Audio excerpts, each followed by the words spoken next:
All permission granted. Okay. So, Ian, hi, how are you? Yeah, very good. You? Cool. Really You all right? good. Really good. So, look, we've known each Good. other quite some time. 2 years, Yeah, sadly, coming up to probably nearly 15, 20 years, I reckon, which is, probably. yeah. Yeah, So, I just wanted to say, didn't expect. Yeah, go on, mate. I was just going to say I didn't expect to have this conversation sort of 15 years on, right? But there you No, go. here we go. So, first of all, thank you. With your recent journey, thank you for agreeing to do this interview for Hear the Raw. I think without further ado, mate, I'm just going to get straight into it, if that's all right with you. No problem. Far away. All right. So, first thing is, so tell us about you. You know, your age, your family, your work, your Yeah, lifestyle, your hobbies. Tell us who's Ian Miller. yeah. So Ian Miller, who is Ian Miller? So I'm 49. I had to think about that then, but yeah, 49. I'm married. I've been married for I should know that best part of 25 years coming up, which is in fact 25 years next year. I've got two kids, 24 and 19, or 20, yeah, 19, that's it. I live down in Ringwood, in Hampshire, so I'm not too far from New Forest, not too far from the beach. Work-wise, I work in IT, in cybersecurity, which isn't that exciting, but it's all right. And then what do I do? Spend a lot of time near or on the water, because obviously being by the beach, I spend a lot of time out on a boat when I can, and I spend a lot of time in the gym. I go to the gym a lot, not heavy lifting, but just general well-being fitness. Basically, is Good. where I am. And just something that's interesting to mention or to ask: do you smoke or drink, or did you smoke or drink? What were your? I did. So I did smoke. When did I stop smoking? So that would have been when my daughter was born. So yeah, 20 odd years ago. I probably have slipped, if I'm honest, through those 20 years with the odd cigar, but no, not for quite some time. What And about drinking drinking? wise, still drink. Sounds like a heavy drinker, but I'm not. I still drink, or did up until obviously treatment started. But again, just social type stuff. Nothing heavy. Too old for that now. Okay, so look, Ian, you're a very recent survivor. Yep. You've gone through treatment and what have you. What I want to do is just initially ask you about your diagnosis. And what I mean by that is the story leading up to your diagnosis. You know, what got you to, that day when you were told you had Yep. what you had, and then ultimately what the diagnosis was itself, if you don't mind. Yeah. No. So it was. It's a bit of a weird story. Well, not weird, but back in January of this year, I went skiing with a family. Came back from skiing and I had a really sore. I don't know if you see it on screen, but a really sore left shoulder collarbone area, and that went on for a few weeks. So this was end of Jan, going into February.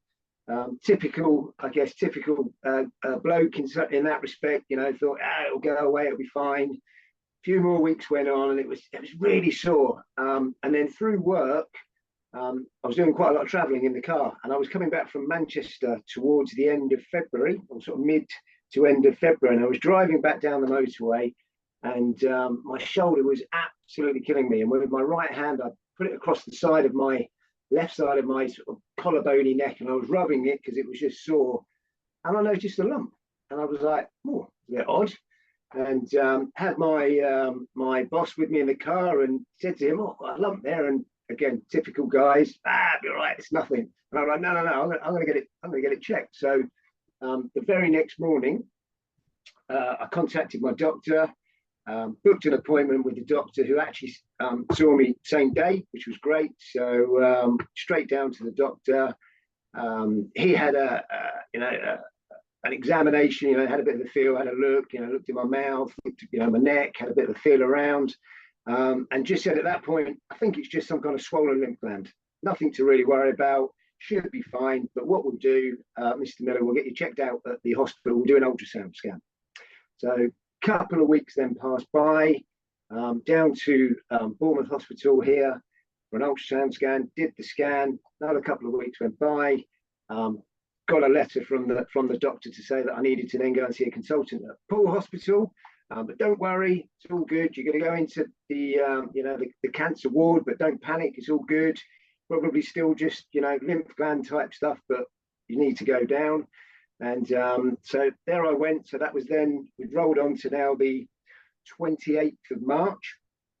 And I visited Poole Hospital and went down with my wife, went in to see the consultant on my own. My wife stayed in reception or in the waiting area. And it was quite funny actually, because she said hello, sat down. The first thing she said to me was, "If I gave you steak and chips now, could you eat it?" And I was, "Pardon?" She said, "If I gave you steak and chips, could you eat it?" I'm like, "Yeah, no problem." She went, "Good, that's a good start." I'm like, "Okay." Didn't really know what to make of that. Yeah. Again, had a bit of an examination, looked in my mouth, had a bit of a feel. Went next door to another room, put one of those, those sort of light camera type things down my nose. That had a good route around, and took me back into the other room, and then gave me the news there and then that I had a tumour. I had cancer, which was clearly a bit of a shock. Wasn't quite what I was expecting. So I sort of said, "Look, stop there. Let me go and grab my wife, because obviously everything you're probably about to tell me, I'll probably forget." So grabbed my wife, she came back in, and then we just started talking about it. So effectively, I was diagnosed at that point with a tumour on my tonsils, On both sides, Ian. On the left side of my tonsils, basically. So she said, "Right, we need a plan. The plan is going to be, we're going to need to get you some scans, MRI, etc.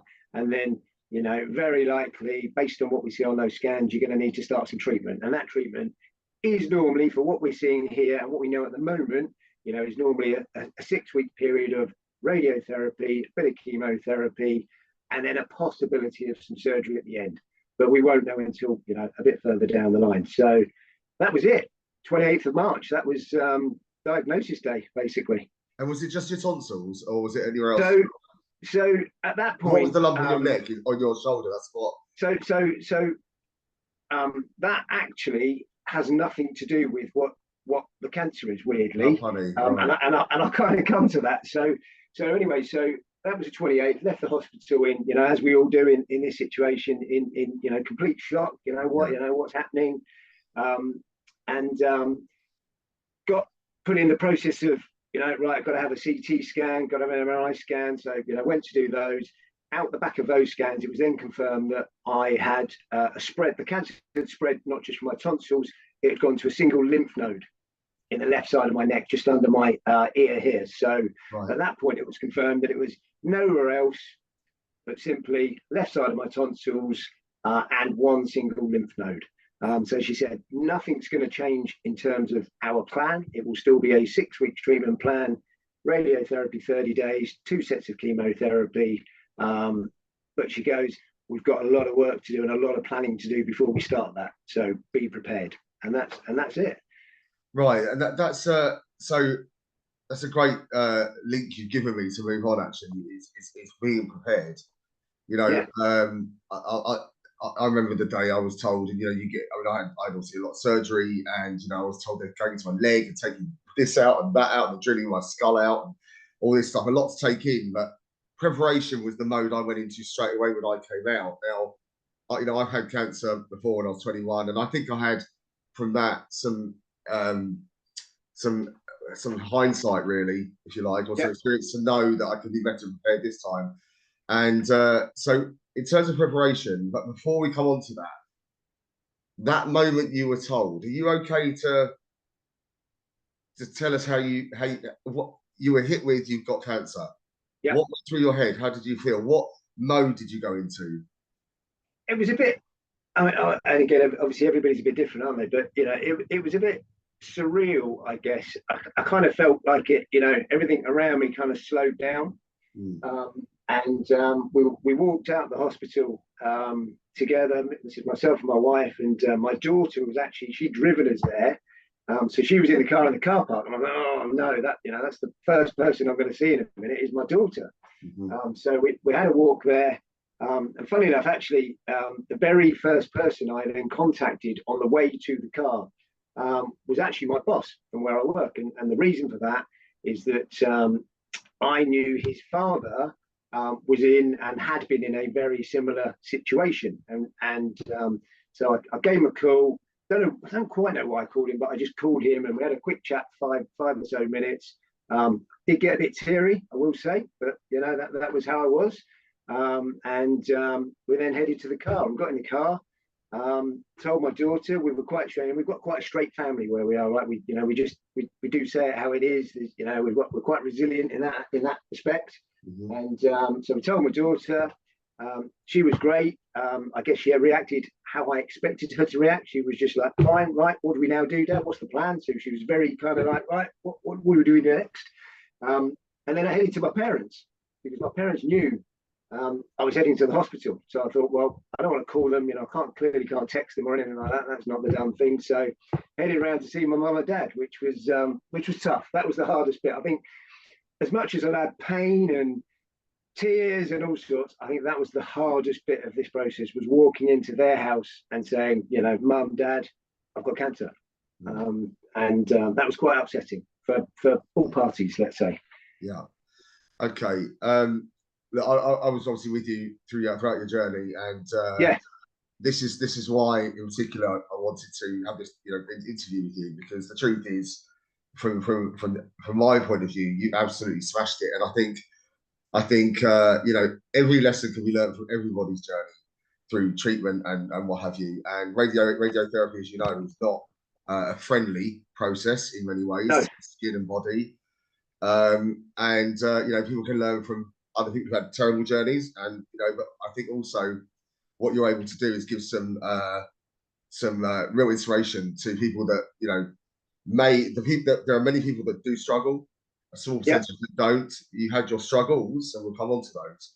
But what I want people to take from you today, I'm hoping, is that so for example, talking about preparation, I think the key thing was that by the time I got over that kind of, right, this is where I am. I think just through my work and employment over the last X number of years, I spent 10 years in very much a high pressured kind of operational role, and my world became very detailed in what's the plan, what's the next action, when's it due, and who. And I kind of take that a little bit into, my wife will kill me, I take that a little bit into my home life, basically. And very much, right, so we've got to deal with this, and what are the steps? What do we now need to do? And I just literally put myself in that mode of, right, what's next? What does it involve? When do we need to do it? And literally, if you imagine just a sort of a tick list of things, you just like that. And it was like, right, what's the next thing we're going to do? When is the date? Right, let's get to it, do it, tick it. What's the next one?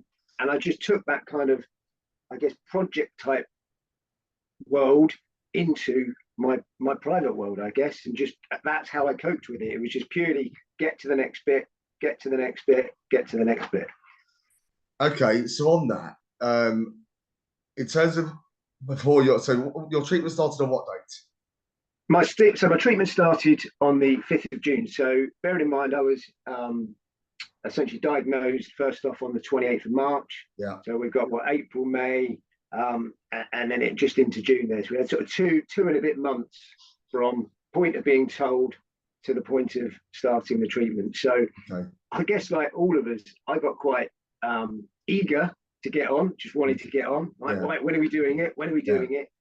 And talking to the consultant at the hospital, who was fantastic, she was saying that, you need to slow down, because we have got a lot to do, and you need to understand all of these components, and that gets back to that sort of preparation. And some of my things I had to do, I don't mind talking about it here. One of the things, because I was having the radiotherapy on my neck area and stuff like that, you do teeth x-rays, because they need to check the well-being of your teeth, and are they in a strong enough position to cope with the treatment, but not just cope with the treatment, but cope with post-treatment. Because if you get infections afterwards, I'm told that the healing process is almost impossible. It just doesn't happen.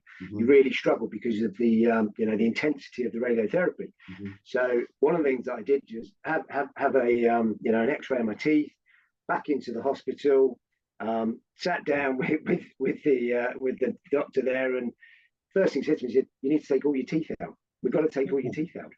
Right, And I was like, "Whoa, yeah. no, hang on." And so How come? Why was that, Ian? yeah, so historically, about sort of 3 or 4 years ago, I'd gone through a lot of treatment for something, another sort of condition that I had, which was called periodontal gum disease. So whereby my jawbone is just effectively disintegrating, it's just dissolving, more so at the back, top and bottom. So the problem I knew I had, but never expected to have the conversation of radiotherapy impacting it. Yeah. I knew between the age of sort of 45 at the time when I had that treatment to my last days, I knew that I would lose some teeth just naturally because the jaw was just going to give up. So these teeth would come out. So, but what I didn't expect obviously was cancer to come around, and I didn't expect then to have the radiotherapy to be told your teeth and your more so your jaws are not going to survive this. We need to take all out. So we talked it through. Fortunately for me, the doctor that I was talking to at the hospital knew my dentist very well, so put them in touch with each other. She talked through my historical treatment, and actually all teeth turned to 9, turned to 5, and we ended up at 7. So I lost 7 teeth basically in this process as well, which was hard. Yeah, it's not nice, is it? Did they heavily fluoride your teeth before the treatment started for protective reasons? Yes. They did. Yes, I had that, but yeah. So I can't remember the exact date. I had to have my teeth out, but I had all 7 teeth out in one go under local. That was mid-May, I think that was, and yeah, that was tough because I don't think the dentist is favourite for many people, and it particularly isn't for me. But yeah, to have 7 teeth out was hard to process. But again, it was just I've got to get it done. I've got to do it. I've got to go, and I did it. And I to this day I still don't know how I did it because I really fear the dentist. But I did it, and I knew the worst thing was I'd had all these teeth out, and I went home and I was in all sorts of agony and pain, and just as you can imagine you would be. That was at 3:30 on I think it was a Wednesday afternoon, and then the following morning at 8 o'clock I had to be back at Poole Hospital to have a feeding tube fitted. Yes. So yeah, tough. But again, ticks. Just got to get through it. So you clearly didn't bury your head in the sand regarding this. You clearly opened up to people around you, family, work, friends, etc. From my experience, I think that in itself is commendable. I know many people that don't do that, and I've heard of many people that don't do that. The only from my own experience of people I've seen that do that, they don't have a good time through treatment. So it's amazing that you had the head on you. Fair play. I mean, I think just coming around onto that, Paul.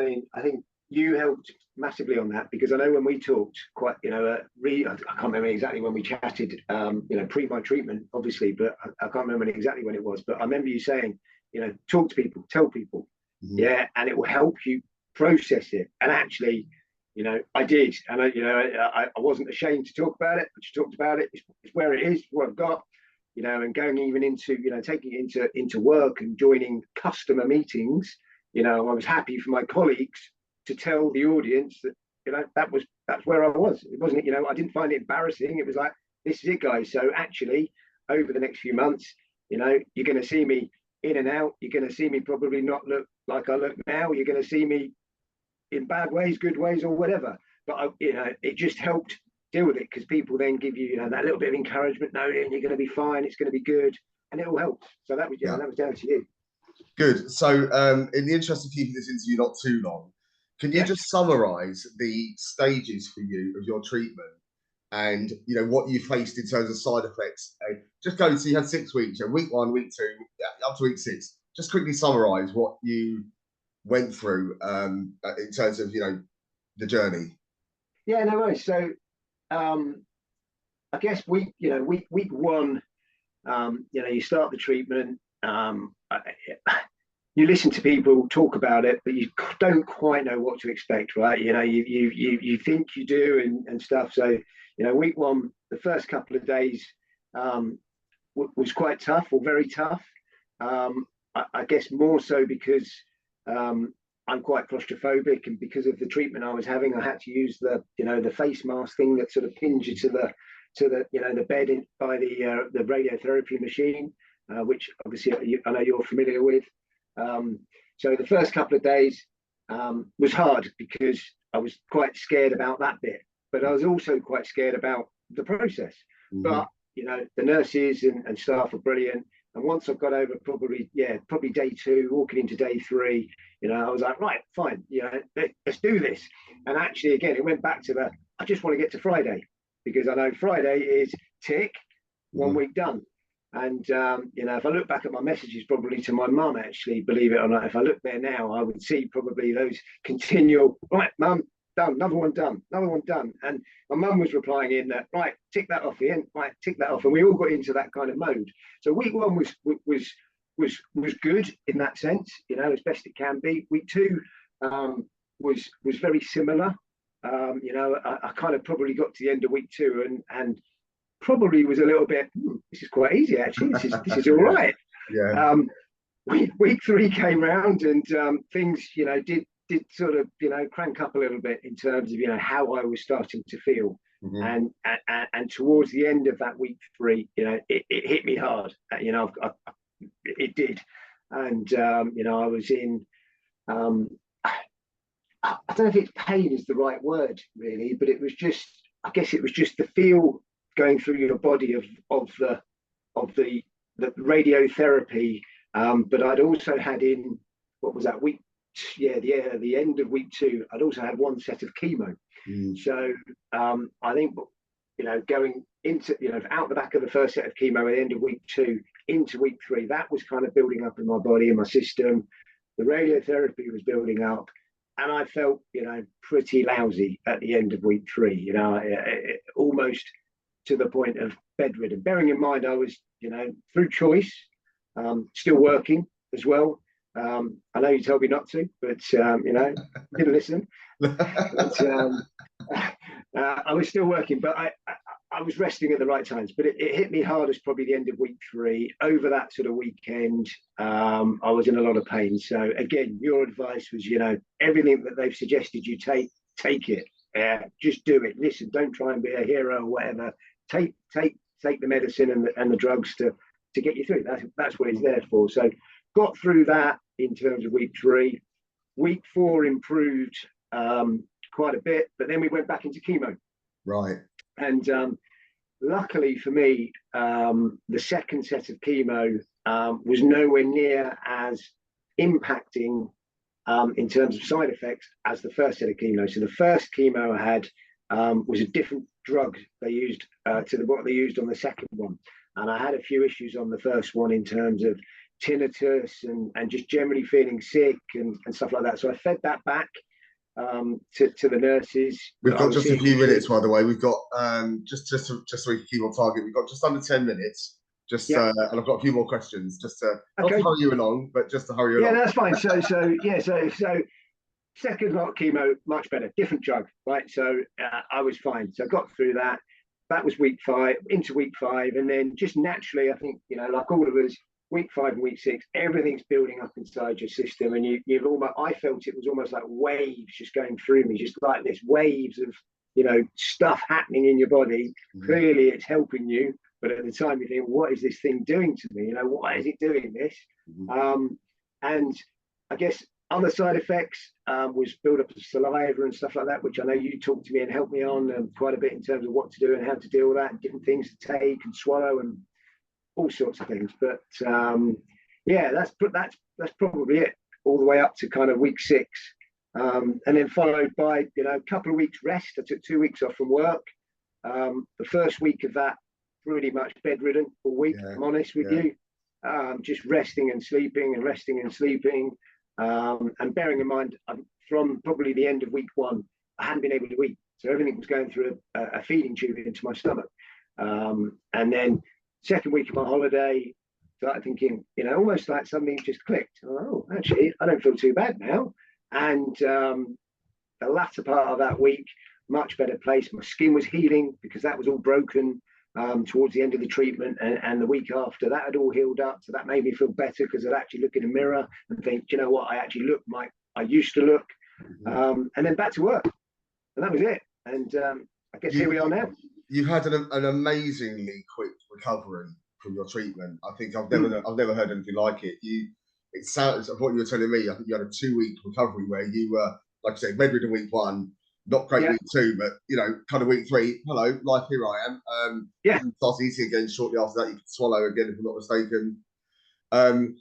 Amazing. So what I want to just for you to answer and summarize, really, what is it that you did well, and what is it that you would do differently if you were to go back? I think if I could summarize what I did well, I think it was being really positive on the approach to everything I did. So as an example, I guess, heading to the hospital, you're a little bit apprehensive. You're in the car.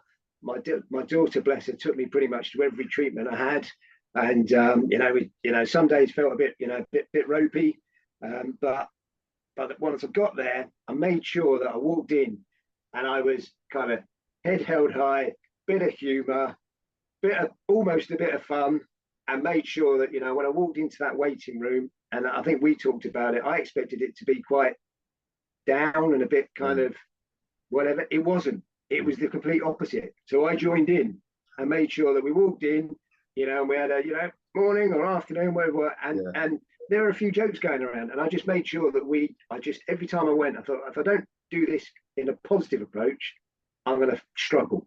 So I just went in positive. So I think that's probably what I did well. Yeah. What didn't I do well? No. What would you do differently? What would I do differently? What would I do differently? It's a good question. You can say nothing if that's the case, mate. I don't know, actually. Maybe rest a bit more. Maybe. Right. Okay. Maybe. Okay. But you've known me for a while. I'm quite energetic and quite stubborn. So maybe maybe if I was going to recommend, or rather give some advice, probably just rest a bit more. That was probably it. And amazing, Ian.